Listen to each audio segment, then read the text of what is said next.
Ayan, meron na, naririnig na. Okay. So, magandang umaga pong muli sa bawat isa at kamustahin ko lang po kayo. Kamusta po kayo sa buwan po ng Marso, no? So, nasa ikatlong linggo na po tayo. So, kamusta naman po kayo so far? Mabuti. So, hindi pa po kayo malamang inaantok. Good to know po na mabuti po kayo, no?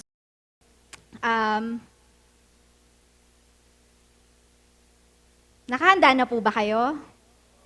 Nakahanda na po ba kayong ibigay ang inyong 100% na focus sa akin at dun sa aral? Ako rin po kasi naghanda, no? And napakahalaga po ng paghahanda. So, pero bago po tayo bumalaas dun sa ating pag-aaral, gusto ko po munang tanungin, magbalik tanaw po tayo, no? Kasi napakahalaga po ng pagbabalik tanaw or ng pagre-recall or sinasabi nga pong revisit.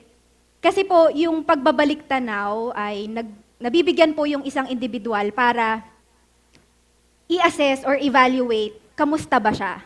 Stagnant ba siya or nagpo-progress siya?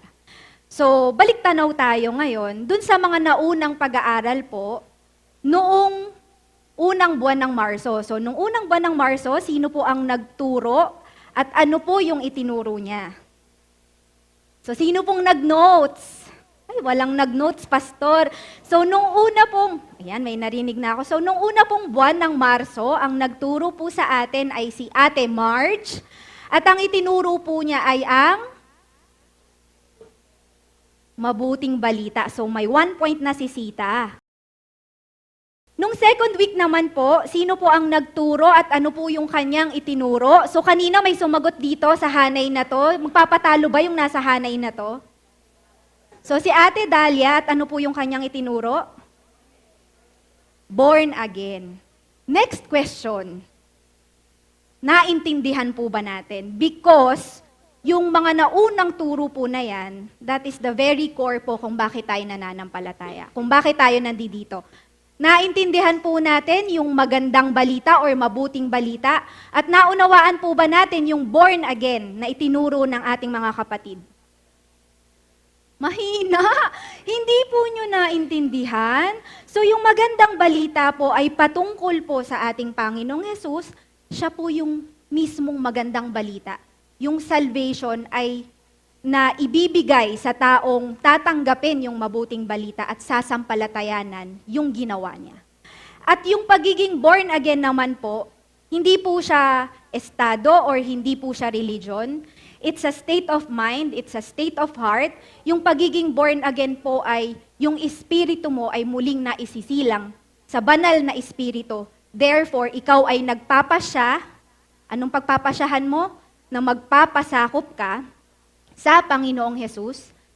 At ang Panginoong Hesus, siya yung light, and therefore, lalapit ka dun sa light. No? So, yun po yung mabuting balita at yun po yung born again. Now, tayo pong mga Kristiyano, born again na po ba tayo? Amen, marami na. So, marahil, no, meron pa rin pong mga hindi, pero yan po ay pagpapasya. So, yung pagiging born again po ay progressive siya, no? So, narinig po natin yung magandang balita, naunawaan natin to, naintindihan din natin yung pagiging born again, progressive siya. So, kung tayo po ay born again, may tatanong natin yung critical thinking. Meron po tayong opportunity na maitanong, no? Yung ma-exercise po yung critical thinking. Kung born again na ako, kung nananampalataya ako sa Panginoong Hesus, ano yung gagawin ko sa araw-araw? Ano yung gagawin kong paghahanda, no, sa araw-araw? Upang ako ay matiyak ko na hindi ako lumalakad on my own, na hindi ako nag-ooperate sa sarili ko lang. So, lahat po ba tayo ay naghahanda? May paghahanda po ba tayong ginagawa? Wala po tayong paghahandang ginagawa.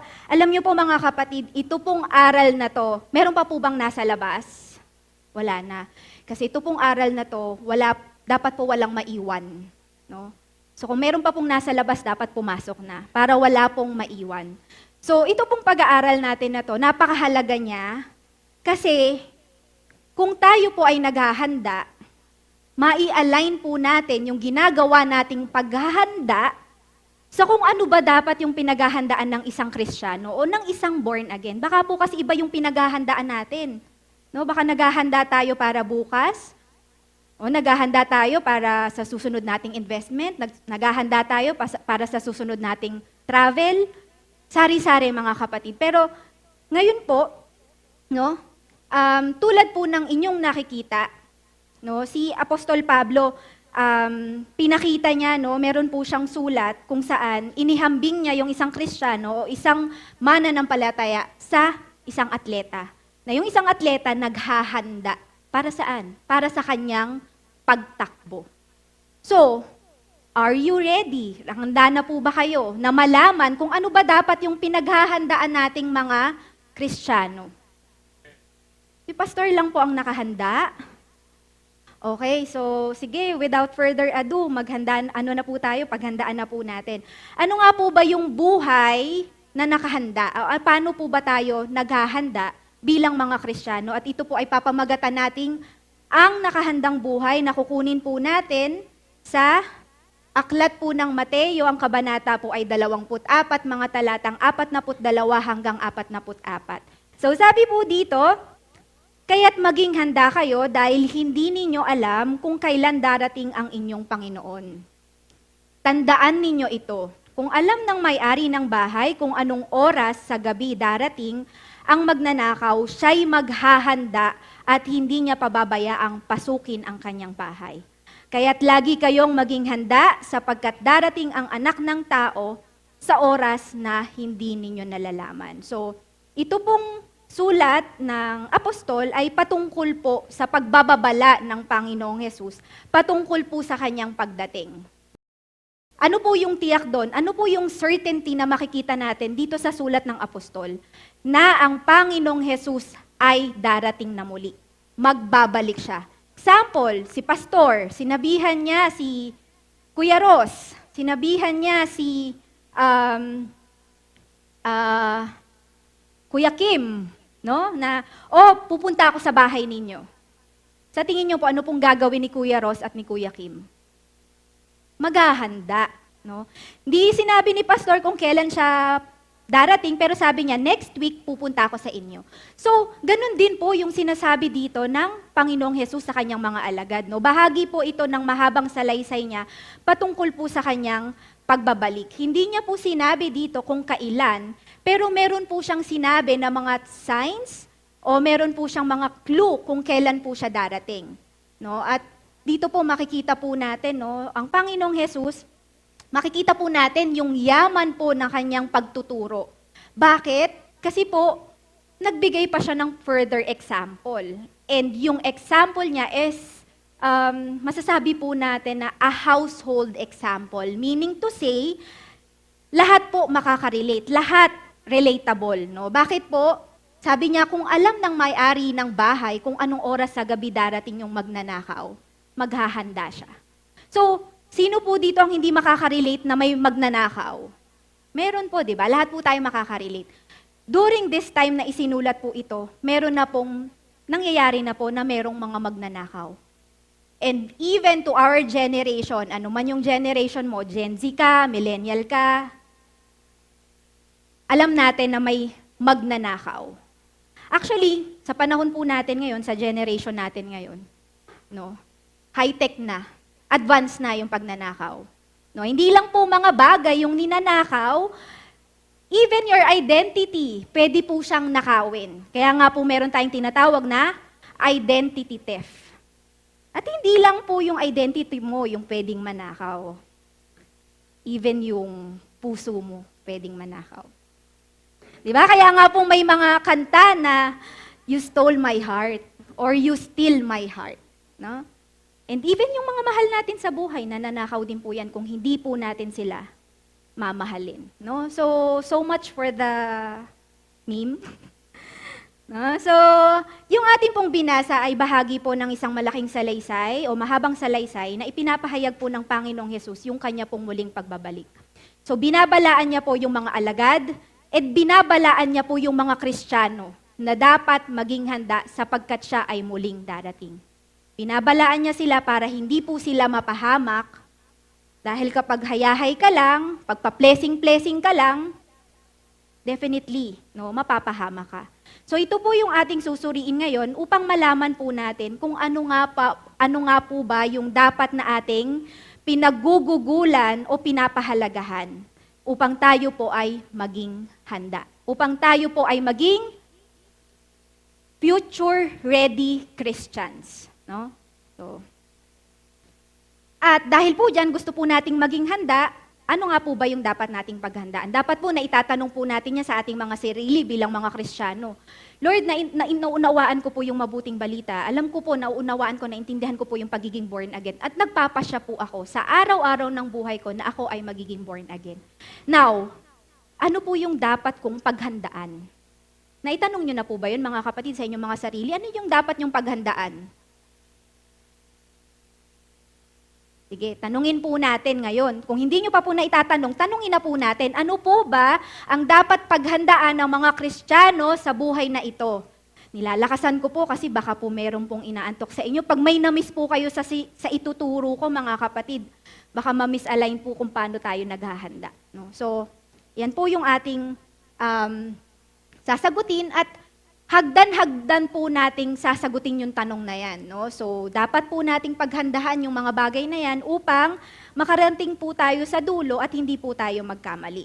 Una po na tanong, no, ano po yung dapat natin pinaghahandaan? Dapat pong pinaghahandaan ang pagkaon ng Panginoong Hesus sa mga Kristiyano o yung tinatawag pong pagdagit or rapture po sa English. At ano nga po ba yung mga tala sa Biblia ng pagsasaysay na meron pong rapture or pagdagit na magaganap? No? So hindi po siya hearsay, no? Totoo po siya, nasa scripture po siya at dapat po nating paniwalaan yung mga Kristiyano. Ayan. So, maaari po ba akong tulungan ng ating mga tagapagbasa, Ate Hana? Ang pagbabalik ng Panginoon, Mateo 24 verses 29 to 31. Pagkatapos ng kapighatian sa mga panahong iyon, magdidilim ang araw, hindi magliliwanag ang buwan. Malalaglag mula sa langit ang mga bituin at mayayanig ang mga kapangyarihan sa kalawakan. Pagkatapos, lilitaw sa langit ang tanda ng anak ng tao at mananangis ang lahat ng bansa.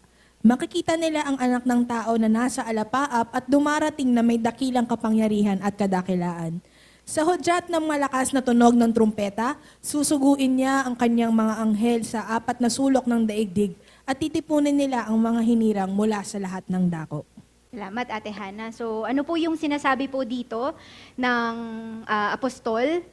Sabi po niya, pagkatapos ng kapighatian sa mga panahong iyon. So, meron pong mangyayaring kapighatian bago po dumating ang Panginoong Hesus, bago po siya magbalik. So, sabi niya, ano po yung signs? Sabi niya, magdidilim ang araw, hindi magliliwanag ang buwan. So, kung ikaw ay isang Kristiyano, at for example, today, no, araw ngayon dito, magdidilim daw po yung araw. And kung ikaw ay isang Kristiyano na on the other side, meaning to say, gabi, no, sa dakong yon, sabi diyan, hindi magliliwanag ang buwan. So ito pong event na to, makikita po natin na nasan mang panig ka ng mundo, araw man yan o gabi nung pag dumating ang Panginoong Hesus. This is an event na mawi-witness po ng lahat. Na hindi po siya specific sa isang region or sa isang continent lang. Makikita po ito or mawi-witness po ito ng lahat. At sabi po dyan, malalaglag mula sa langit ang mga bituin at mayayanig ang mga kapangyarihan sa kalawakan. Hindi po ito tumutukoy dun sa mga astronomical stars, no? Po ay pumapatungkol doon po sa mga anghel o doon po sa mga kekubim na naghimagsik sa ating Panginoon dahil by that time po, no, pag sila po ay mga nakahulog na, sila po ay hahatulan na ng ating Panginoong Hesus.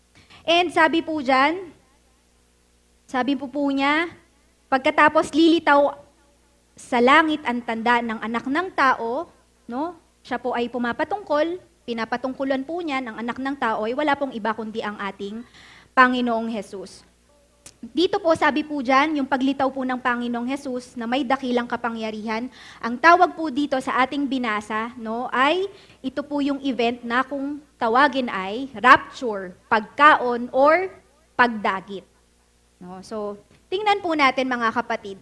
No, ito po nung mga nauna po, no, itinuro na po ito sa atin, pero hindi po tayo magdedwell masyado dito. Pero gusto ko lamang pong ipakita sa inyo yung end times, no? Kailan po ba mangyayari, no? So bago po ang rapture, magkakaroon po ng Okay, ayan. Sabi, magkakaroon po ng 7 seals. Ayan po. Sabi po, di ba, pagkatapos ng kapighatian. Kasi po, bakit po may kapighatiang mangyayari, mga kapatid? Dahil meron pong darating po ang Antichrist. Sa kanyang pagdating, i-initiate po yung digmaan. Magkakaroon po ng famine, no? Magkakaroon po ng tagutom. Kung may digmaan, definitely magkakaroon po ng tagutom. Magkakaroon po ng mga kalamidad at magdudulat po yan ng kamatayan.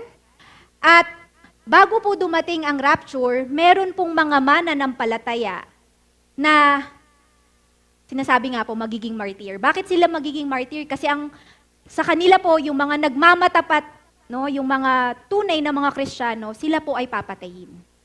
Sila po ay pahihirapan. At sabi nga po, magkakaroon po ng martyrdom. Dahil paninindigan nila, tatayuan po nila yung kanilang pananampalataya. At in between po ng seal number 6 at 7, sabi po mahuhulog po yung mga sun, moon, stars. Sabi ko nga po kanina, hindi po siya mga astronomical things, kundi ito po yung mga kekubim o yung mga anghel na naghimagsik sa Diyos. At pagkatapos po nun, no, ira-rapture or dadagitin po yung mga tunay na mananampalataya. Dito po yan.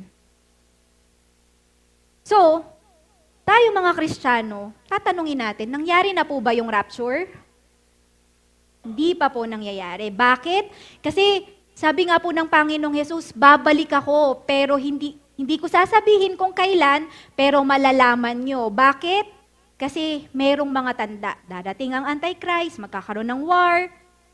No, ito po yung mga clue na malapit na po. So, ang tanong mga kapatid, sino po yung kakaungin? Sino po yung mararapture? Gusto po ba nating sumama? Gusto po ba nating masama sa rapture, sa pagdagit? Ay, salamat naman po. At malakas niyong sinabi na gusto nyo. Dahil mga kapatid, wala pong gugustuhing maiwan. Dahil, sabi po dito, no, pag nadagit na po sila, magsisimula na po ang Diyos hatulan. Sabi nga po dyan sa 7 trumpets at 7 bowls, mga kapatid, wala na pong matitirang tao dyan. Kaya, pakanasain, i-desire po natin na mapasama tayo sa rapture. At, gusto po nating mapasama? Maganda po yan. Dapat lang po, hinahangad po natin yan. Sino po ba yung kasama sa mga titipunin? Kahit po gustuhin natin, o kahit gusto natin, pero ang Diyos, sinasabi niya kung sino yung kanyang mga makakasama, sino yung kanyang mga dadagitin. So sabi po sa 1 Thessalonians chapter 4 verse 13 to 18, pwede pong basahin ni Ate Bea. Verse 13, Mga kapatid, nais naming malaman ninyo ang katotohanan tungkol sa mga namatay na upang hindi kayo magdalamhati, tulad ng mga taong walang pag-asa. Dahil naniniwala tayong si Jesus ay namatay at muling nabuhay, naniniwala din tayong bubuhayin ng Diyos ang lahat ng namatay na sumasampalataya kay Jesus upang isama sa Kanya. Ito ang katuruan ng Panginoon na sinasabi namin sa inyo. Tayong mga nabubuhay pa, tayong mga natitira pa hanggang sa pagparito ng Panginoon ay hindi mauuna sa mga namatay na. Sa araw na iyon, kasabay ng malakas na utos, ng tinig ng arkanghel at ng tunog ng trumpeta ng Diyos, bababa ang Panginoon mula sa langit. Ang mga namatay na sumasampalataya kay Kristo ay bubuhayin muna. Pagkatapos, tayo namang mga buhay pa at natitira ay titipunin sa alapaap kasama ng mga binuhay upang salubungin ang Panginoon sa himpapawid. Sa gayon, makakapiling natin siya magpakailanman. Kaya nga, palakasin ninyo ang loob ng bawat isa sa pamamagitan ng mga aral na ito. Okay, so ito po yung isa po sa mga tala sa scripture na sinasaysay na meron pong rapture na magaganap at yung certainty na babalik ang Panginoong Jesus. At bago po bumalik, ito po yung itinuturo. So, ano po ba yung kalagayan ng mga mananampalataya sa Thessalonica kung bakit sumulat po si Apostol Pablo? No? Yung kalagayan po ng mga mananampalataya sa Thessalonica nung mga panahong itong maisulat ni Apostol Pablo ay sila po ay nahihirapan na. No? Sila po ay napakarami pong problema na dumarating sa kanila, sila po ay namimighati. No? At sabi nga po, kapag ikaw ay marami kang problema, namimighati ka, ang dami mong mga nararanasan sa buhay mo, nakahirapan, kasakitan, ano po ang tendency ng isang mananampalataya? Hindi po ba manghina? Hindi po ba ma-disengage? Hindi po ba ma-confuse, ma-discourage? Sino po dito ang hindi nakakaranas ng kahirapan? Malamang tayo naman po, no, ako po, nasa 40-ish na po ako. Ayaw sabihin yung edad, no? 40-ish na po ako. Pag ayaw mong sabihin yung edad mo, pag tinanong ka, ilang taong ka na? 30-ish. So bahala na siya isipin kung 1, 2, 3 ba siya. So ako po, 40-ish. At masasabi ko po na sa edad ko pong ito, marami na po ako naranasan na mga kasakitan, sakit ng loob, confused, mga ganyan. Dami pong problema kasi. Pero ano po yung hikayat po ni Apostol Pablo dito dun sa mga nakakaranas noon na huwag kayong mawala ng pag-asa. Bakit? No? Ipinaalala niya ano ba yung itinuturo niya. So sabi niya, yung Panginoong Jesus magbabalik siya. Kaya ano man yung nararanasan mo, hindi ka dapat na manlupaypay. Kundi, panghawakan mo to, itong aral na to, na anumang nararanasan mo, wala pa yan. No? Pag dumating ang Panginoong Jesus, ipapakita niya sa'yo kung ano yung worth mo. No? So, ano po yung makikita nating core na itinuturo ng apostol dito? No? So sabi niya, sino daw po yung mga kakaungin? Sino po yung irarapture? Yung mga, una po yung mga namatay na naging matapat. No? Na sumasampalataya sa Panginoong Jesus. Now, marami na po pwede po tayong magbigay ng example, no? Yung mga apostol na naging matapat, no? At yung mga nabubuhay pa hanggang dumating ang Panginoong Jesus, sila din po ay dadagitin or irarapture. Sabi nga po, ito pong katawan natin na to, no? Papalitan po ito. Kailangan po kasi nitong ma-resurrect eh. Dahil ito pong katawan natin, hindi naman po siya katawang makalangit. But definitely, yung mga nabuhay, yung mga namatay na nagmatapat ay bubuhayin muli, at yung mga buhay pa, pagdating ng Panginoong Jesus na matapat at tunay, ay makakasama po. Sabi po dyan, ano po yung sabi niya? Magagana po ito, no? Yung katawan po natin mapapalitan, at sabi po dyan, yung mga anghel po, no? Kasabay ng malakas na utos, ng tinig ng arkanghel, at ng tunog ng trompeta ng Diyos, bababa ang Panginoong mula sa langit. No? Sino po yung mga bubuhayin? Yung mga namatay na nagmatapat. At pagkatapos po, yung mga natitira pa, yung mga buhay pa, sila daw po ay titupunin sa alapaap. So sino po yung kakaungin? Yan po, no? Yung mga namatay na at yung mga tunay na mga Kristiyano.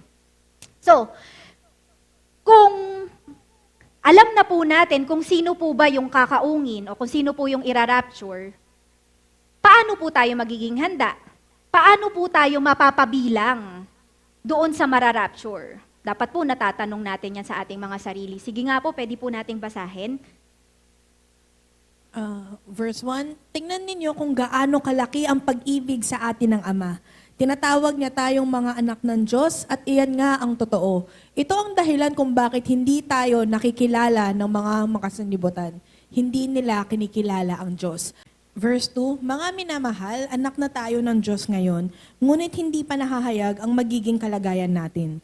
Ngunit alam nating sa pagparito muli ni Kristo, tayo'y matutulad sa Kanya sapagkat makikita natin kung sino talaga siya.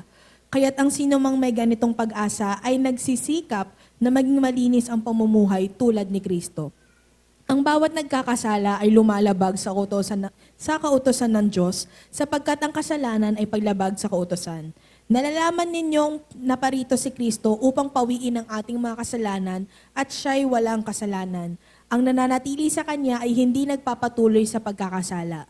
Ang sino mang nagpapatuloy sa pagkakasala ay hindi nakakita ni nakakilala man sa Kanya.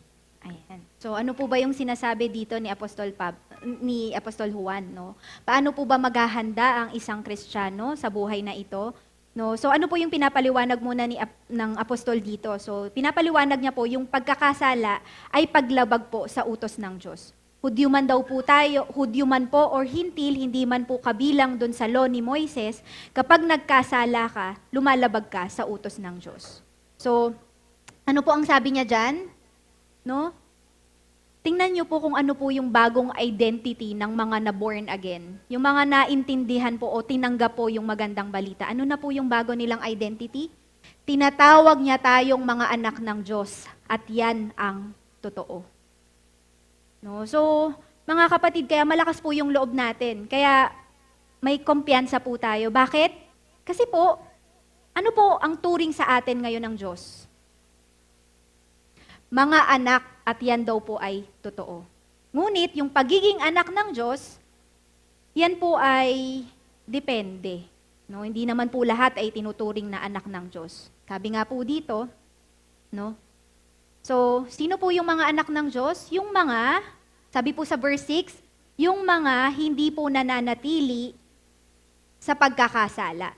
So, kung tunay po tayo na mananampalataya ng Diyos, hindi po tayo nagpapatuloy sa kasalanan. So dito po sa mga verses na to, ano po yung makikita natin? Na meron na po tayong bagong identity, and we are the sons and daughters of our Lord. At kung tayo nga po ay anak, hindi po tayo nagpapatuloy sa pagkakasala. Ganyan po tayo dapat naghahanda sa buhay na to. Dahil muli po, ipapaalala po sa atin, ang Panginoong Hesus ay magbabalik at magkakaroon po dapat tayo ng buhay na pag-asa dun sa kanyang pagbabalik. At hindi po tayo dapat na nagpapatuloy. At ang sabi nga po, no, na dapat po nagsisika po tayong mamuhay tulad po ng ating Panginoong Hesus. Sige po, ituloy po natin, Ate Hana. Sound check. Verse 7, mga anak, huwag kayong padaya kanino man. Ang sino mang gumagawa ng matuwid ay isang matuwid tulad ni Kristo. Ang nagpapatuloy sa pagkakasala ay kampo ng dyablo, sapagkat sa simula pa'y gumagawa na ng kasalanan ang dyablo. Kaya't naparito ang anak ng Diyos upang wasakin ang mga gawa ng dyablo. Ang tinanggap ng Diyos bilang anak niya ay hindi nagpapatuloy sa pagkakasala, sapagkat nananatili sa kanya ang buhay na galing sa Diyos. At dahil ang Diyos ang ama niya, hindi siya maaaring magpatuloy sa pagkakasala. Dito natin makikilala kung sino ang mga anak ng Diyos at kung sino ang mga anak ng dyablo. Ang sino mang hindi gumagawa ng matuwid at hindi umiibig sa kanyang kapatid ay hindi anak ng Diyos. Ayan. So, yung apostol po, he further explained kung ano bang ibig sabihin ng pagiging anak ng Diyos. No? So sabi niya po dyan, no, sabi niya dyan, huwag kayong, paano niya inaddress mga anak, huwag kayong padaya kanino man. At even to us mga kapatid, no, huwag din po tayong padaya sa ating mga sarili. Huwag po nating dayan ang ating mga sarili. Kaya tayo bilang mga Kristiyano, alam po natin kung ano po yung nagiging pamumuhay natin. No? Alam po natin kung ano po yung ginagawa nating mga masama. No? Ano-ano po ba yung mga ginagawa ng mga masama? Hindi lang po mga hindi Kristiyano, ha? Even po mga Christians ay maaring mahulog sa ganitong kalagayan. No? Na nagsasaysay ng mga Kristiyano pero nagnanakaw, nagiging ano po siya ng pagkakabahabahagi or ng division. Kaya mga kapatid, tayo po bilang mga Kristiyano, kapag nag-gather po tayo or pag nagfe-fellowship po tayo or yung tinatawag po nating nagbabanding po tayo, lilimilimiin po natin ang ating mga sarili. Ano po ba yung ating pinag-uusapan? Ano po ba yung ating ginagawa? Kasi kung hindi naman po yan kalugod-lugod o hindi po dapat na ginagawa ng isang anak ng Diyos, ay tigilan na po natin. No? Tigilan na po natin yung pananamantala or pagtitake advantage sa ating kapwa. Mga kapatid, meron po bang nagtitake advantage sa atin dito, sa ating mga kapwa? No? At yung pagiging sensitive po, yung pagiging balat sibuyas po natin kapag natatamaan po tayo ng aral, no? Kapag meron po tayong mga nakikita sa mga social media, no? Na mga kapatid, no, natin. So wag po tayo maging masyadong sensitive or maging balat sibuyas sa mga naririnig nating aral. At sabi ko nga po sa mga conversations, mag-ingat po tayo. Kasi bilang mga Kristiyano, hindi po tayo dapat nariringgan ng mga usapan na una, hindi na nga po nakakalugod sa Diyos, ikakapahiya pa po ng ating Panginoon. No? No, bilang mga Kristiyano, hindi po tayo dapat nai-involve sa mga usapan ng mga malalaswa o sa mga usapan ng pagkakabahabahagi o sa usapan ng, sige, tayo ng union para paalisin yan. Diba? Hindi po tayo dapat na nakikisawsaw sa mga ganong usapan. No? So, dito po makikita po natin yung pagkakaiba. No? Sino nga po ba yung mga anak ng Diyos at sino nga po yung anak ng dyablo? So, anak po pala ng dyablo kapag nagsisinungaling, anak po pala ng dyablo kapag nagnanakaw, anak po pala ng dyablo kapag nakikibilang or nakikiayon sa mundong ito na yung nagiging kasiyahan mo ay hindi po nagiging kasiyahan ng Lord. Dito pa makikita natin yung dalawang paghahambing lang naman po. No? Sabi ko nga po, yung aral po ng Diyos, napakayaman niya kasi nagbibigay siya ng example. Kumbaga, ako po minsan, no, kapag may ine-explain sa akin, ang natural ko, ang default ko, pag hindi ko po siya naiintindihan, pa-explain. Example, no? Kasi po, may mga tao pong natututo po sila by giving examples or pagbibigay po ng isang example or pagbibigay po ng parang picture.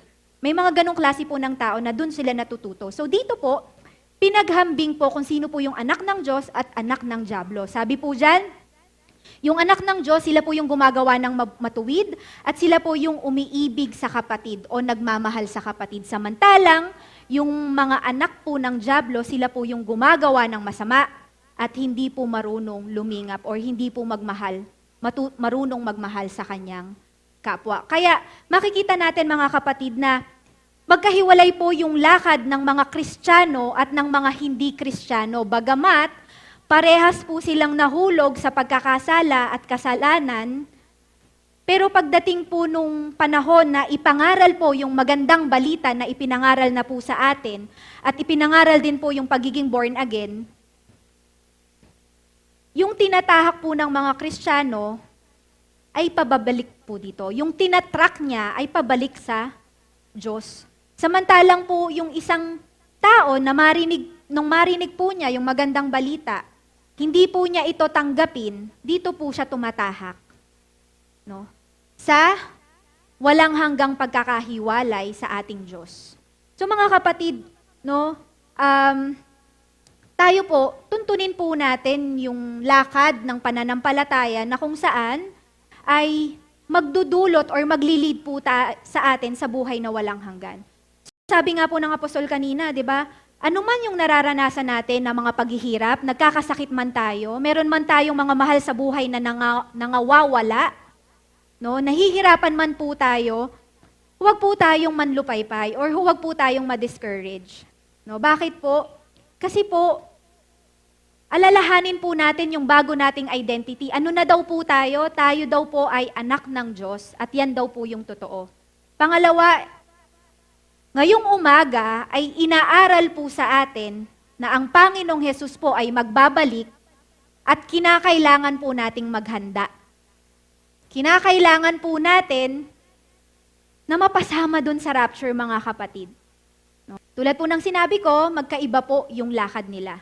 At magiging buhay lamang po sa ating mga puso't isipan yung ating paglakad sa ating bilang mga mananampalataya. Kung ilalagay po natin sa ating mga puso yung ating bagong identity. Sino po tayo?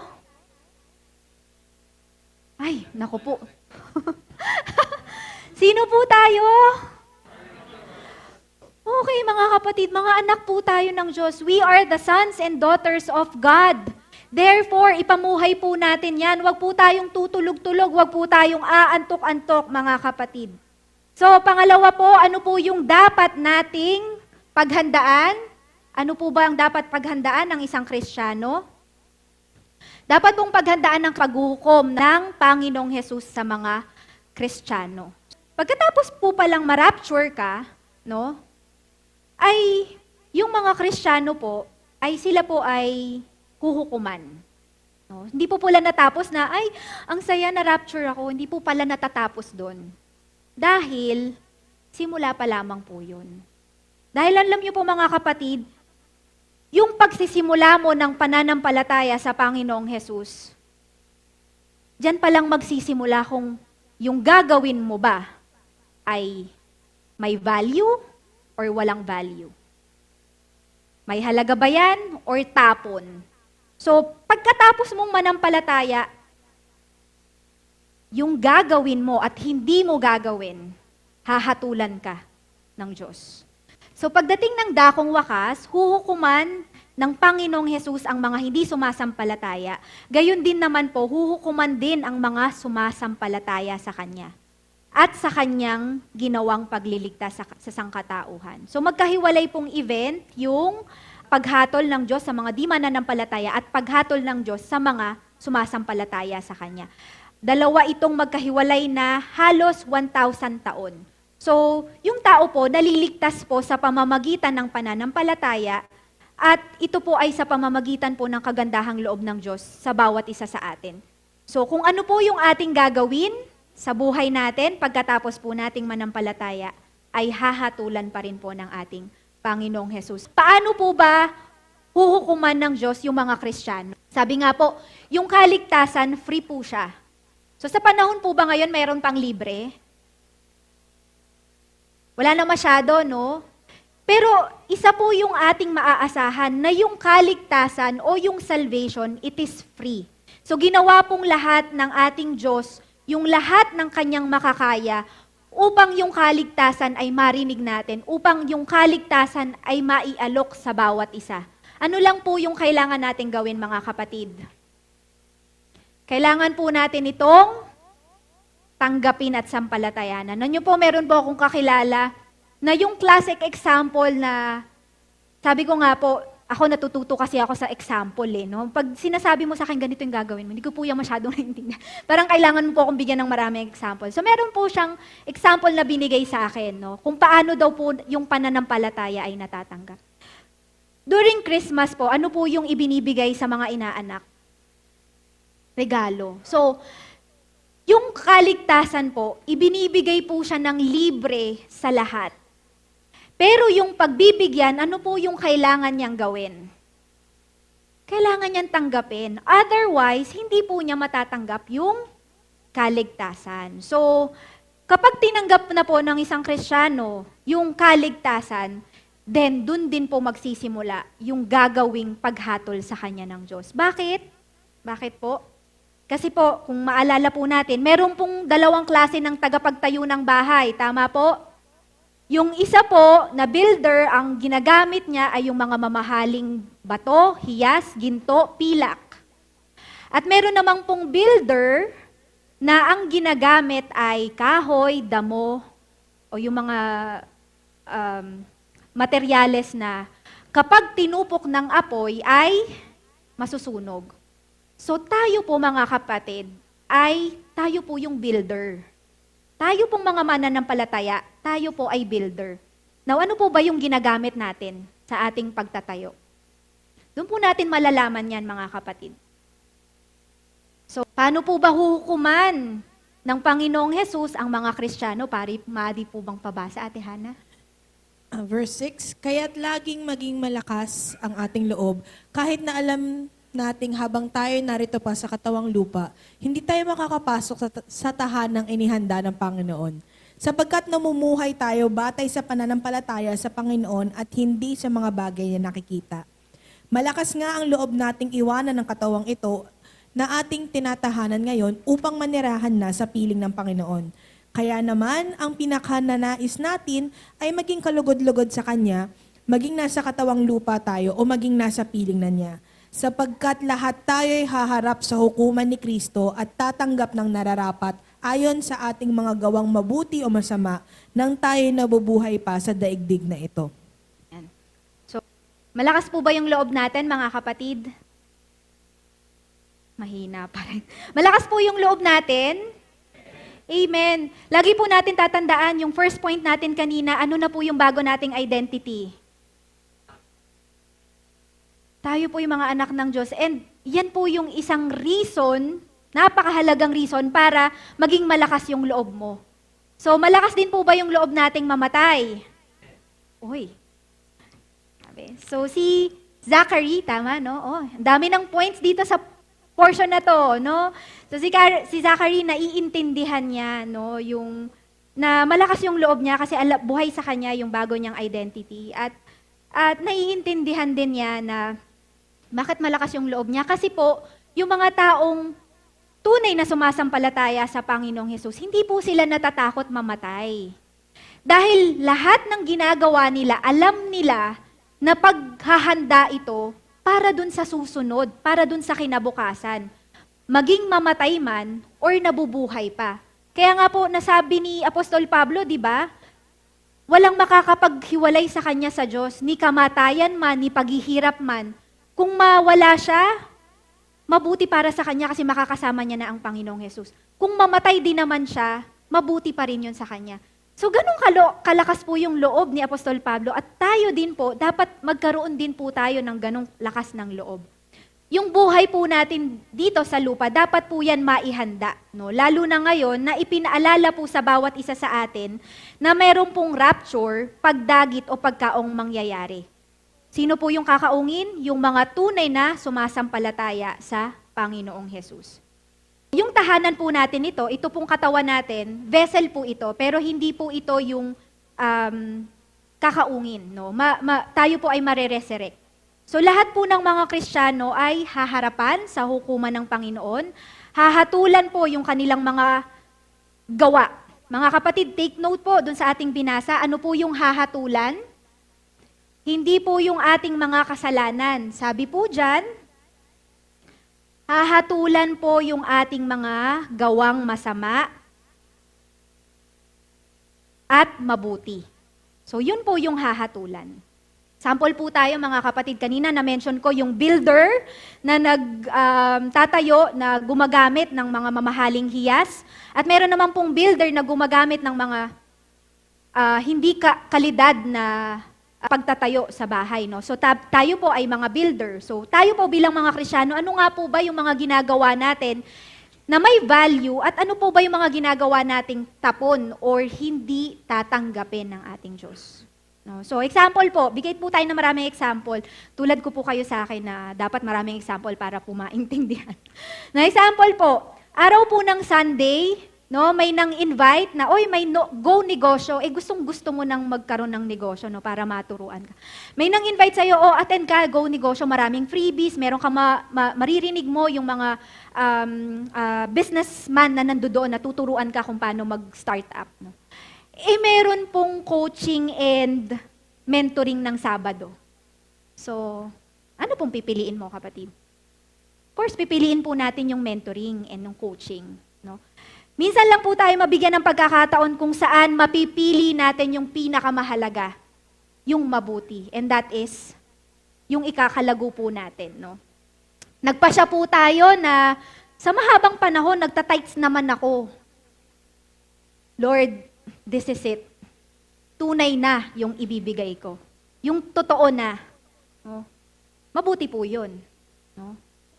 Pinagdesisyonan po natin na maging matapat sa ating pagtatights kahit na yung budget ko na nagiging peligro na. No? Mabuti po yan.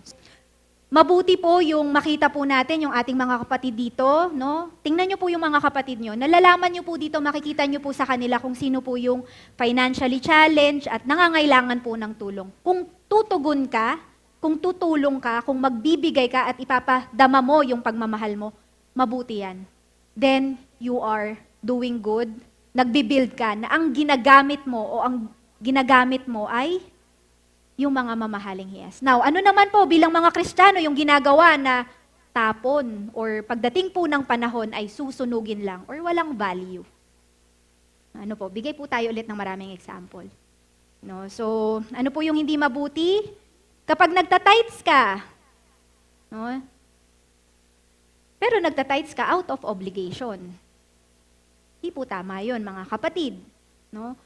Alam po natin na yung pag-iika po at pagpaparangal sa Diyos ay nangangailangan po ng tunay na pagkilala sa Kanya. So ano pa po ba yung mga example po, no?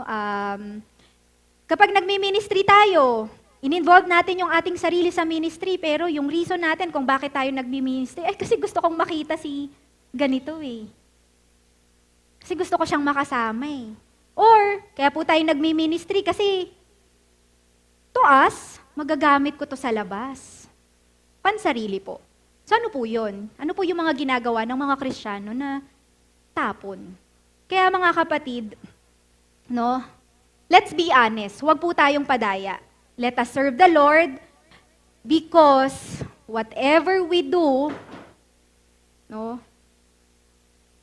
yun po ay hahatulan ng ating Diyos. So, tuloy po tayo. Muli, isa pa pong tala ng paghatol sa mga Kristiyano ng ating Panginoong Jesus. Chapter 14, verse 7 to 12. Walang sino man sa atin ang nabubuhay o namamatay para sa kanyang sarili lamang. Kung tayo'y nabubuhay, sa Panginoon tayo nabubuhay. At kung tayo'y namamatay, sa Panginoon tayo namamatay. Kaya nga, sa mabuhay o sa mamatay, tayo'y sa Panginoon, sapagkat si Kristo ay namatay at muling nabuhay upang maging Panginoon ng mga patay at ng mga buhay. Ngunit ikaw, bakit mo hinahatulan ang iyong kapatid? At ikaw naman, bakit mo hinahamak ang iyong kapatid? Tayong lahat ay haharap sa hukuman ng Diyos, sapagkat nasusulat, sabi ng Panginoon, dahil ako'y buhay at ang lahat ay luluhod sa harap ko, at ang bawat dilay magpupuri sa Diyos. Kaya pananagutan natin sa Diyos ang mga bagay na ating ginagawa. Salamat, Ate Bea. So, ano po ba yung itinuturo dito ng apostol sa mga mananampalataya sa Roma? So, sabi po niya, pero bago po yan, so sabi po dyan, walang sino man sa atin ang nabubuhay o namamatay para sa sarili lamang. Alam niyo po yung awit na yan? Familiar po kayo? So, alam niyo po, iyan pong awit na yan ay kinatha po or kinumpose po ng isang pare, si Father Bautista. At ano nga po ba yung itinuturo ni Apostol Pablo dito? Na yung mga mananampalataya po sa Roma ay pinagsasabihan niya na huwag pong hatulan yung kanilang mga kapwa or even yung mga kapwa nila mananampalataya. Kasi po, yung isang Kristiyano, meron po siyang pananagutan sa Diyos. Dito po makikita po natin na yung mga bagay na ginagawa natin o yung mga bagay na hindi natin ginagawa ay hahatulan ng Diyos. So, titingnan po natin, tatanungin natin, bakit po hindi po hahatulan ng Diyos yung faith ko? No, bakit po ang hahatulan ng Diyos ay yung mga ginawa ko at yung mga hindi ko ginawa? Bakit hindi yung faith ko? Bakit hindi yung heart ko? Mga kapatid, bakit hindi yung mga iniisip ko? Sa tingin niyo po, bakit po? Bakit yung mga gawa ko yung hahatulan? Bakit hindi yung pananampalataya ko? Bakit hindi yung puso ko? Bakit hindi yung tumatakbo sa isip ko ngayon? Dahil po, yung mga ginagawa po natin, yun po yung tunay na sukat ng ating pananampalataya. Let us put value to what we do. Hindi po yung parang so-so lang, okay na yan okay na yan. Ay, pwede na yan. Hindi po ganun. Lagi po nating tatandaan na we are serving the Lord. Kung siniserve natin siya, dapat yung pinakamainam, yung pinaka-the best of what we can do, yung ibibigay natin sa Kanya. So, again, mga kapatid, hindi po yung kasalanan yung hinahatulan. Ang hinahatulan, the moment na sumampalataya tayo sa ating Panginoong Jesus, the moment na maintindihan natin yung aral na to, at pagpapasyahan natin na paglabas natin dito, susunod tayo, magpe-prepare tayo. Yun po yung hahatulan sa atin ng ating Panginoong Jesus. So, kailan po ba mangyayari yung paghatol ng Panginoong Jesus sa mga mananampalataya? Mahaba po ulit. Sige po. Verse 15, hinipan ng ikapitong anghel ang kanyang trompeta at mula sa langit ay may malalakas na tinig na nagsasabi, ang paghahari sa sanlibutan ay inilipat na kay Kristo na ating Panginoon. Maghahari siya magpakailanman. At ang 24 na matatandang nakaumpo sa kanilang trono sa harapan ng Diyos ay nagpatira pa at sumamba sa Kanya. Sinabi nila, Panginoong Diyos na makapangyarihan sa lahat, Diyos ng kasalukuyan at ng nakaraan. Nagpapasalamat kami na ginamit mo ang iyong walang hanggang kapangyarihan at nagpasimula ka ng maghari.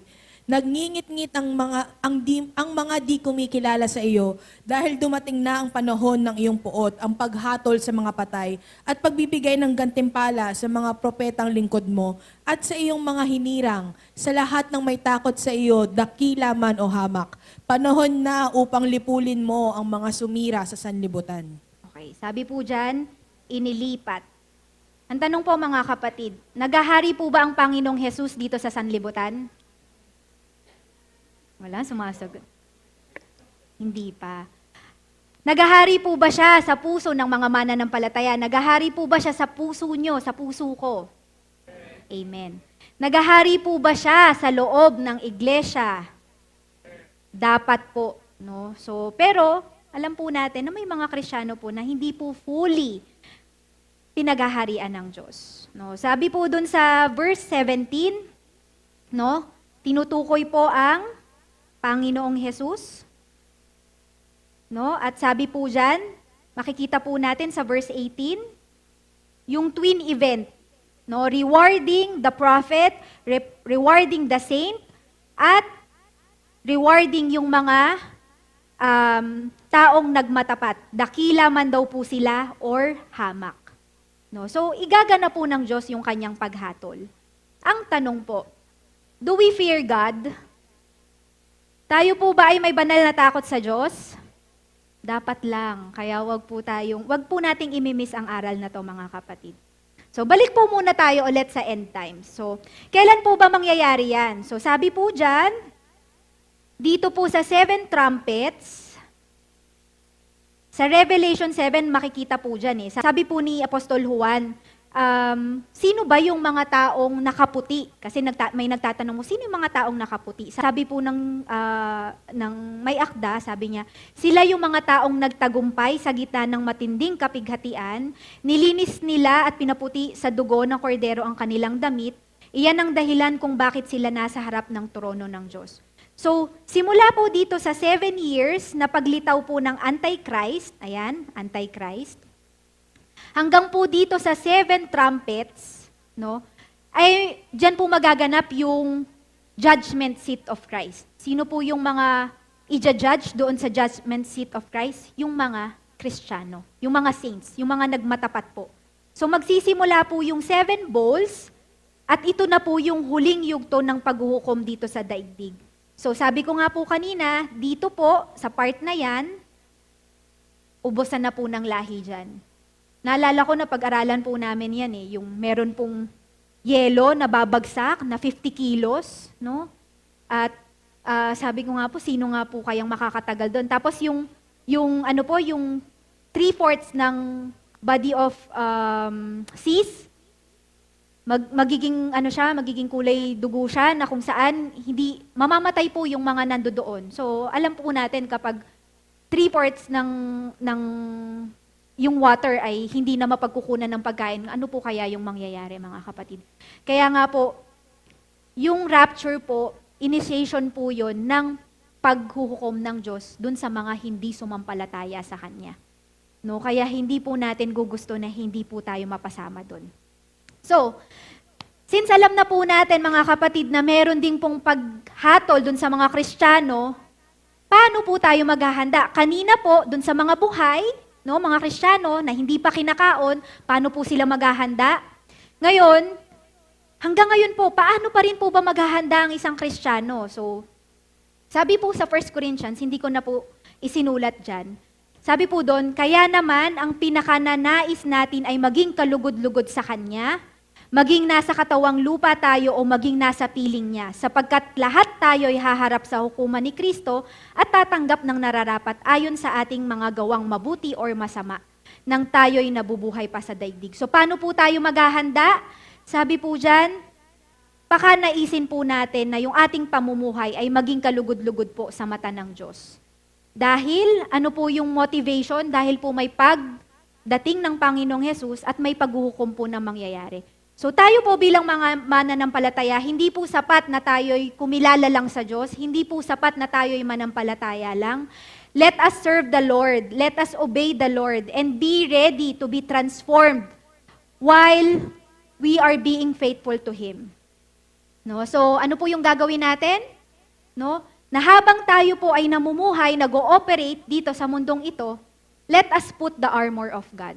No? Itinuro po ito sa atin. Lagi po nating alalahanin kung ano po yung mga itinuro po sa atin, di ba? So sabi, yung helmet of salvation, dapat po maging buhay po kung ano po yung ibig sabihin yan. yung breastplate of righteousness, yung shield of faith, yung feet, no, na dapat lagi daw pong handa na ipahayag yung mabuting balita. Yamang ito po ay nauunawan at naiintindihan natin. Yung sword of the Spirit at yung belt of truth.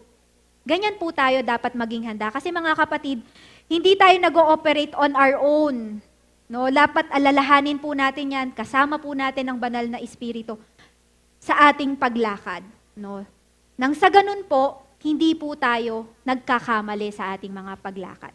At ano pa po, yung binasa kanina ni Ate Hana, wala daw pong sino man ang nabubuhay para sa sarili lamang. So don't just live for yourself, mga kapatid. Live with a purpose. Live for Christ. So, nasa pangatlo na po tayo. Okay. So, paano po ba or ano po ba yung dapat na pinaghahandaan ng mga Kristiyano sa buhay na ito? Dapat pong paghandaan ang paghahari ng Panginoong Hesus doon sa walang hanggan. So, pagkatapos pong hatulan ang daigdig at yung 10 po ng lahat ng mga naroon, maghahari po ang Panginoong Hesus kasama ang kanyang mga anak na mga makalangit at ang lahat po ng binuhay na muling mga mananampalataya. At ito po ay magsisimula sa panahon ng 1,000 taon at magpapatuloy sa walang hanggan. Maghahari po ng 1,000 taon. Ate Hana? Pagkatapos nito ay nakita ko ang isang anghel na bumababa mula sa langit. Hawak ang isang malaking kadena at ang susi ng bangin na walang kasing lalim. Sinunggaban niya ang dragon, ang matandang ahas na walang iba kundi ang Diablo o Satanas, at ginapos ito sa loob ng 1,000 taon. Ito'y inihagis ng anghel sa bangin na walang kasing lalim, saka inisara at tinatakan ang pinto nito upang hindi na siya makalabas at makapandaya pa sa mga bansa hanggat hindi natatapos ang 1,000 taon. Pagkatapos nito ay palalayain siya sa loob ng maikling panahon. Ayan. So sabi po dyan, no, tatanungin po natin, bakit po hindi pa po tinapos ng Diyos yung Diablo? Bakit po, kinulong lang po siya? Bakit hindi pa po tinapos? Kasi kung tutuntinan po natin yung kasaysayan, no, yung tao po ay magpaparami pa po sila, magpapopulate pa po sila. Yung mga tao o yung mga anak ni Adan ay magpapopulate at magpaparami pa po sila pagkatapos po ng 1,000 taon. At pagkatapos po ng 1,000 taon, susubukin po ulit sila kasi lang po yung Diablo, ikinulong lang. Pagkatapos po ng 1,000 taon, siya po ay papalayain ulit. At pagkatapos po, susubukan po ulit yung mga tao. Para malaman po ng Diyos kung natuto na nga po ba yung tao na natuto na po bang silang sumunod, natuto na po ba silang kilalanin yung Diyos pagkatapos po ng 1,000 taon. Sabi nga po, kung babanghayin po natin yung scripture, meron pa rin pong madadaya pagkatapos po ng 1,000 taong paghahari ng Diyos. So, talaga po palang salaan, mga kapatid, hanggang sa maibalik po ng ating Diyos yung kung paano yung simula na walang kasalanan, ifi-filter pa po pala. No? Diretso po tayo. Ate Hana, doon na lang po sa may highlight. Hindi sila sumamba sa halimaw, ni sa larawan nito, ni tumanggap man ng tatak ng halimaw sa kanilang noo o kamay. Binuhay sila upang magharing kasama ni Kristo sa loob ng 1,000 taon. Ayan. Hindi daw po sumamba yung mga tunay na sumasampalataya sa Panginoong Hesus. Hindi po sila sumamba doon sa larawan o hindi sila nagpalagay ng tatak. So kailan po ba nangyari yan na hindi po sila sumamba? It was during the reign of the Antichrist. So tingnan po natin yan. Kita nyo po ba?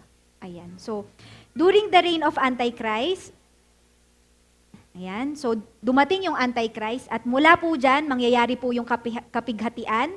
Kung meron pong war, kung merong famine, kung merong death, doon po natin makikita, okay, dumating ang Antichrist, ito na yung pagkakataon niya upang makita kung sino yung sa kanya, kung sino yung sa kabila ng kahirapan na to, sino ba yung akin, at sino ba yung hindi magpapadaya sa akin. Marami po yan. So, simula po dito sa pagdating ng Antichrist, hanggang dyan po sa 7 trumpets, mga kapatid, Grabe po yung persecution dyan.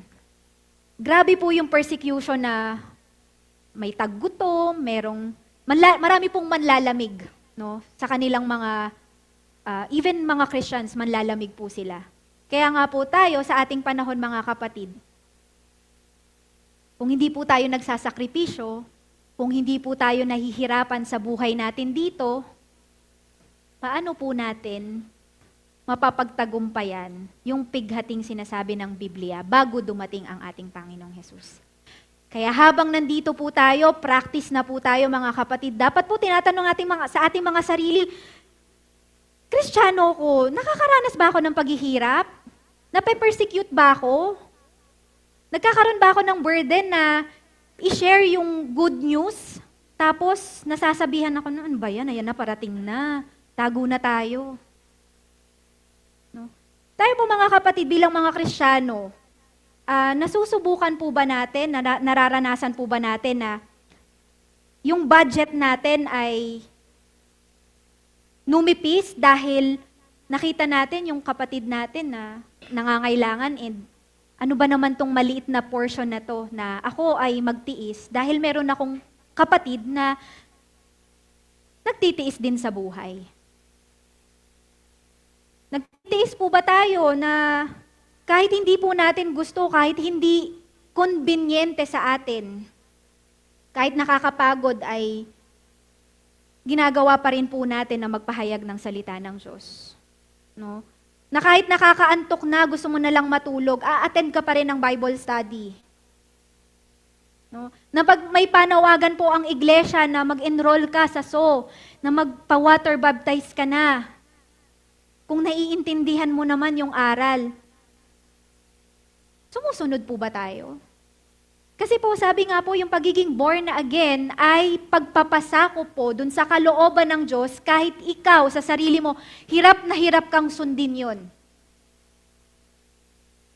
No, kahit nahihirapan kang sabihin yung pinaka mahirap sabihin, alam niyo po yung word na pinaka mahirap sabihin sa ng isang tao kapag siya ay nagkamali? Sorry. Bakit? Kasi tinuturuan ka ng Lord na mag-practice ka dito, na magpakumbaba. Na humingi ng sorry kung alam mong nagkasala ka. Kung alam mong nag-take advantage ka sa isang kapatid, sabi nga po, kapatid mo siya, dapat nagmamahal tayo. Kasi anak ng Diyos yung nagmamahal sa kapwa. And worse, hindi ka pa nag-take advantage sa iyong kapatid, mga kapatid, no?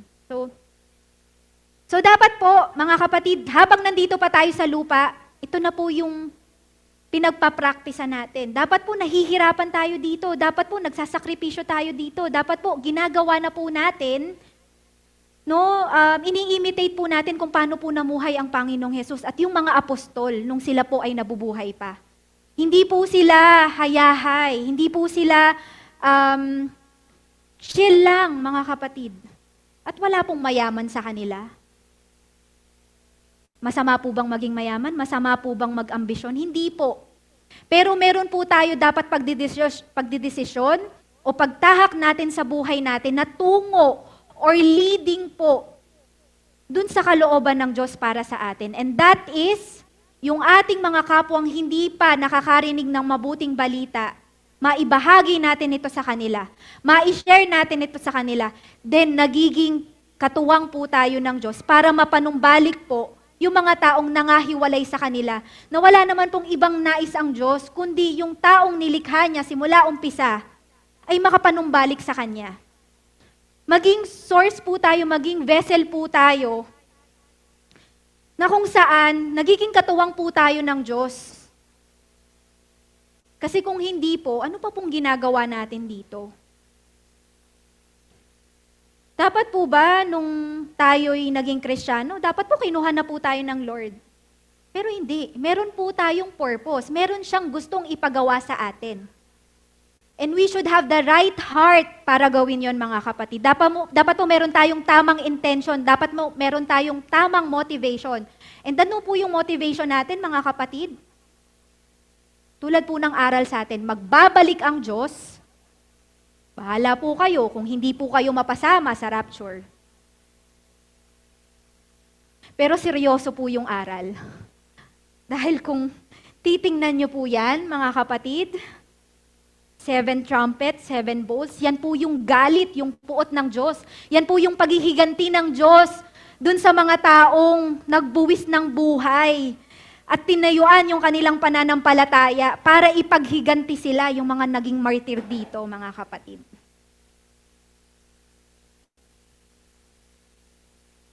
So maghahari po ang Diyos patungo dun sa walang hanggan. Verse 13, patuloy ang aking pangitain. Nakita ko sa alapaap sa langit ang parang isang tao. Lumapit siya sa nabubuhay magpakailanman. Binigyan siya ng kapamahalaan, ng karangalan at ng kaharian upang paglingkuran siya ng lahat ng tao sa bawat bansa at wika. Ang pamamahala niya ay hindi magwawakas at ang kanyang kaharian ay hindi mawawasak. Ngunit ang mga hinirang ng kataas-taasang Diyos ang bibigyan ng karapatang mamahala magpakailanman. So ito po yung tinutukoy na walang hanggan. Tinutukoy po ang Panginoong Hesus ay maghahari tungo dun sa walang hanggan at gagantimpalaan po niya yung mga matapat. No? At paghahari pa rin po dun sa dulo ng walang hanggan, so nakikita, malinaw po ba sa likod yung chart? No? So ayan po, no? So dun po sa walang hanggan, makikita po natin, no, meron pong 7 seals.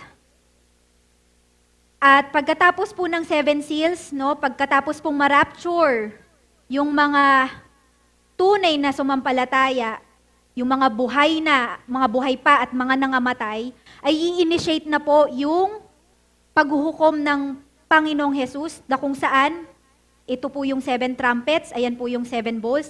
At dun sa 1,000 years ay maghahari po ang Panginoong Hesus kasama po yung mga saints na mga na-rapture. Yung mga mananampalataya at sila po ay maghahari dun sa walang hanggan. Pero pagdating po dun sa walang hanggan, mga kapatid, makikita po natin na meron pong paghihiwalay. Dun po sa walang hanggan, lahat po ng nasa panig ng Diyos ay hiwalay po dun sa mga kaaway ng Diyos. Kaya lagi po natin na pagsikapan na makasunod po tayo sa ating Panginoong Hesus. At kailan po ito mangyayari? Sabi nga po dyan, sige po, basahin po natin. 1 Corinto chapter 15 verse 22 to 26, sapagkat paanong mamamatay ang lahat dahil sa kanilang kaugnayan kay Adan, gayon din naman mabubuhay ang lahat dahil sa kanilang kaugnayan kay Kristo. Ngunit ang bawat isa'y may kanya-kanyang takdang panahon. Si Kristo ang pinakauna sa lahat, pagkatapos ang mga kay Kristo sa panahon ng pagparito niya. At darating ang wakas kapag naibigay na ni Kristo ang kaharian sa Diyos Ama. Pagkatapos niyang malupig ang lahat ng paghahari, pamahalaan at kapangyarihan, sapagkat si Kristo ay dapat paghari hanggang sa malupig niya at lubusang mapasuko ang kanyang mga kaaway. Ang kahuli-hulihang kaaway ng kanyang lulupigin ay ang kamatayan. Yan. So kailan daw po mangyayari ito? Kapag naibigay na ni Kristo ang karihaan sa Diyos Ama. Pagkatapos niyang malupi ang lahat ng pamahalaan at kapangyarihan. Tuloy lang po, Ate Bea. Verse 27, ganito ang sinabi ng kasulatan, ang lahat ng bagay ay lubusang ipinailalim ng Diyos sa kanyang kapangyarihan. Ngunit sa salitang lahat ng bagay, maliwanag na hindi kasama rito ang Diyos na siyang naglagay ng lahat ng bagay sa ilalim ng kapangyarihan ni Kristo. At kapag ang lahat ay nasa ilalim na ng kapangyarihan ni Kristo, ang anak naman ang papailalim sa kapangyarihan ng Diyos na naglagay ng lahat ng bagay sa ilalim ng kapangyarihan niya. Sa gayon, lubusang maghahari ang Diyos sa lahat. So, maghahari po ang Panginoong Hesus at malulupig ang kamatayan with finality. Pagka ang lahat po ay binuhay na magmuli. So, ang iba po ay mapupunta doon sa lawang apoy at ang iba naman po ay doon sa bagong daigdig. Ito po ay magaganap doon sa dulo. Kaya uulitin ko po, pagdating po sa walang hanggan, lahat po ng nasa panig ng Diyos ay hiwalay doon sa kanyang mga kaaway. So, sino po yung mga nakahanda? So, sabi po dyan, ano po yung qualifications? Doon sa paghahari ng Panginoong Hesus, hindi po yan yung denomination kung saan ka nag-church, hindi po yan according sa kung nasang ministry ka, at hindi rin po yan according doon sa status ng tao. So sino po yung mga nakahanda dun sa paghahari ng Diyos, dun sa walang hanggan? Sila po yung nagtitiis ng hirap sa mundong ito, sila po yung kahit po inconvenience sa kanila, gagawin pa rin po nila yung kalooban ng Diyos sapagkat nais nilang masunod at mabigyan ng kalooban ng Diyos. So bagamat nasasaktan, nape-persecute, no, hindi po tayo umaatras o hindi po tayo nawawalan ng pag-asa. Sino po yung mga nakahanda, no? Bigay ko lang po kayo ng example kung sino po yung mga nakahanda, no? So, sa 2 Timothy po, itinuro po ni Apostol Pablo o binigyan niya po ng tinuruan niya si Timothy kung sino po yung mga nakahanda. Nagbigay siya ng example. Sa 2 Timothy chapter 2, sabi niya, sila daw po yung mga tapat na lingkod ng Panginoong Hesus. So, sino po sila? So sabi po dyan, ano po yung sinasabi ng apostol dito na sikapin daw pong maging kalugod-lugod sa Diyos, iwasan daw po yung mga usapang malalaswa at walang kabuluhan. So ayon po sa turo ni Apostol Pablo sa kay Timothy at sa atin din po no bilang mga tunay na sumasambalataya, mag-persevere daw po tayo na magkaroon po tayo ng attitude na katulad ng isang soldier. Ano po ba yung ginagawa ng isang sundalo? Hindi po siya nakikisali or hindi niya ini-engage yung kanyang sarili sa affairs na hindi naman relevant dun sa kanyang pagiging sundalo. Sabi po ni Apostol Pablo kay Timothy, mag-persevere ka, magkaroon ka ng attitude na katulad ng isang atleta, na yung atleta naghahanda bago siya tumakbo. No? Mag-persevere ka at magkaroon ka ng attitude katulad ng isang magsasaka. Alam niyo po, yung mga magsasaka, sila po yung hindi po masyadong kita yung kanilang ginagawa. Pero tandaan po natin, kung wala po tayo mga farmers, ano po yung sabi niya? Magkaroon ka ng attitude na katulad ng farmers. Bakit? Ano po ba yung attitude ng farmers? Masipag, matyaga, and mapagpasensya, no? At alam niyo po yung ugali po ng ng mga farmers, hindi sila nakikita. Kumbaga sa production, hindi mo sila nakikita, nasa likod sila. Pero ang laki nung ginagawa nilang ambag dun sa production, no? At kung wala po tayong mga magsasaka, wala po tayong only rice. Kidding aside po mga kapatid. So, sabi po sabi po ng apostol, magkaroon ka ng ganyang attitude, mag-persevere ka. Therefore, kapag ganyan ang gagawin mo, kung nakahanda ka katulad ng sundalo, kung nagpe-prepare ka at magkakaroon ka ng attitude tulad ng isang atleta at ng isang farmer, then naghahanda ka para sa kinabukasan. Sige po, sabi po dyan, nakatayo ako at kumakatok sa pintuan, kung di ringgin nino man ang aking tinig at bubuksan ng pinto, papasok ako sa kanyang tahanan at kakain kaming magkasalo. Ano po yung sinasabi ng pahayag? Yung mensahe po dito ay mensahe po ng may akda dun sa mga Kristiyanong lukewarm. So sabi niya, huwag kang maging lukewarm. Okay sana kung mainit ka okay sana kung malamig ka, pero dapat hindi ka in between. Dapat alam mo yung kung nasaan ka. Kasi wala pong Kristiyanong nasa middle, mga kapatid. Dapat po tayuan po natin, ano ka ba? Nasaan ka ba? No? Kaya po malinaw po yung sinasabi po dito na dapat naghahanda ka, sila yung mga nagsisikap makasunod sa kalooban ng Diyos, sila yung nagmamatapat hanggang wakas, hindi sila yung nagpapa-blessing lang. No? Mga kapatid, bilang mga mananampalataya, hindi tayo dapat na, sabi nga po yung lukewarm, yung maligamgam ka, okay lang ako, dito lang ako. Hindi po ganun mga kapatid. It's either isa kang Kristiyano, isa kang mananampalatayang mainit na nandoon yung perseverance mo, or hindi ka totally mananampalatayang nagnanais maglingkod sa Diyos. So wala pong lukewarm, wala pong in-between mga kapatid. Ngayon pong nandito na tayo sa ganitong yugto, kanina po tinanong ko, naghahanda po ba kayo? At ano po ba yung pinaghahandaan nyo? Sana po, pagkatapos po nung 3 puntos na ipinaliwanag ko sa inyo, at nalaman nyo pong darating ang Panginoong Hesus, at tayo, bawat isa sa atin ay pinaghahanda, sana po na-i-align na po natin yung pinaghahandaan natin sa kaninang hindi pa natin alam. Kasi magkaiba po yun. Kanina, tinatanong ko po kayo, di tayo sumasagot. Pero sana, with conviction and with confidence, alam na po natin kung ano po yung pinaghahandaan natin. Hindi po tayo naghahanda para tayo'y maging sikat. Hindi po tayo naghahanda para, alam mo yun, magkaroon tayo ng woman empowerment. Hindi po tayo naghahanda para, sino ba yung makakapartner ko o yung mapapangasawa ko? Hindi po tayo naghahanda para sa next travel ko. Hindi po tayo naghahanda para mamultiply yung ating mga investment o yung ating, hindi po tayo naghahanda para sa ating mga career lang. Hindi po tayo naghahanda kung paano naghahanda yung mga hindi mananampalataya. Mga kapatid. Sana po, I pray na nai-align na po natin yung ating mga pinaghahandaan. Ano po ba yung dapat na pinaghahandaan ng mga Kristiyano sa buhay na ito? Mga kapatid, ngayon pong naituro ko po ito sa inyo, yung mga bagay na to, ang mga bagay na dapat natin pinapahalagahan, magdulot po nawa ito ng alignment of our priorities, realization, and appreciation sa ating Diyos. Kasi matapat po siya, matyaga po siya. At nais niya po na ang bawat isa sa atin na narinig yung magandang balita, yung mabuting balita, naunawaan ito, naunawaan din yung pagiging born again, ay maging handa sa kanyang buhay. Para saan?